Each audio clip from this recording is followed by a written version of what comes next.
Sa bubong nahuli ang isang lalaking suspect sa pang-hold up at pananaksak sa Antipolo City. Aminadong suspect sa pananaksak na dahil daw sa galit niya sa biktima. Laging una ka sa balita ni EJ Gomez, exclusive. Yan, ito yung suspect ng pang-hold up at pananaksak. Sa bubong ng bahay, natagpuan at nahuli ng mga otoridad ang lalaking itinuturong sospek sa pang-hold up at pagnanakaw sa Barangay San Isidro, Antipolo City. Pinagtulungang ibaba ng mga tanod ang nakaposas na 29 anyos na sospek. Ayon sa barangay, umaga nitong linggo nangyari ang pang-hold up umano sa 34 anyos na lalaking biktima na nasaksak pa sa liig matapos siyang nakawan ng sospek. Naglalakad lang po ako ng mga umaga po. Hindi ko alam po sa nagalit, nagmumula yung galit niya. Kaya po bigla niya lang po ako sinaksak mga oras na yun. Pagbabataan niya na lang po ako tapos gusto niya akong patayin. Tapos yung gamit ko po nalaglag, kaya kinuha niya rin po. Cellphone po. Personal na kilala po ng biktima yung suspect po.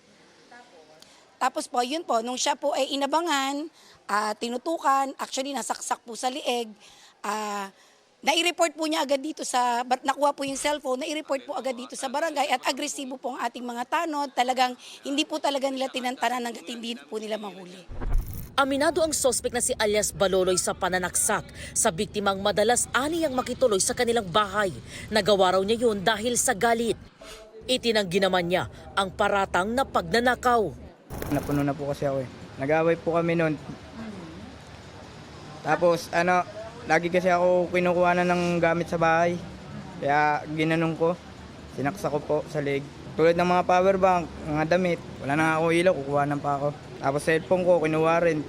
Sa records ng pulisya, dati nang naaresto ang suspect dahil sa mga insidente ng akyat bahay, pagnanakaw at pang-hold up umano sa Antipolo City.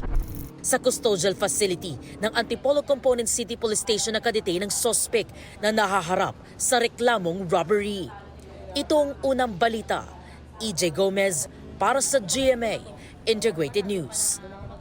Igan, mauna ka sa mga balita, mag-subscribe na sa GMA Integrated News sa YouTube para sa iba't ibang ulat sa ating bansa.